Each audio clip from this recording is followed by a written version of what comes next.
সমগ্র সৃষ্টিগুলি আল্লাহকে সেজদা দেয়, সূর্য আল্লাহকে সেজদা দেয়, চাঁদ আল্লাহকে সেজদা দেয়।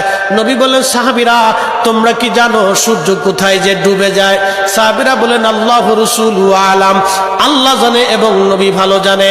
আল্লাহ নবী বললেন, সাহাবীরা রে, সূর্য যেতে যেতে আরশে মুআল্লার নিচে যায় আল্লাহকে সেজদা দিয়া সুবহানা রাব্বিল আলা বলে সূর্য পড়তে থাকে, আর সুবহান রাব্বিল আলা বলে সূর্য তাসবিহ পড়তে থাকে, আর বলে, হে রব, আপনি যদি অনুমতি দেন পৃথিবীবাসীর জন্য আবার আলো নিয়ে ফিরে যাব, আর অনুমতি যদি না দেন আমি আপনার কুদরতি কদমে সেজদায় পড়ে পড়ে কাঁদতে থাকবো।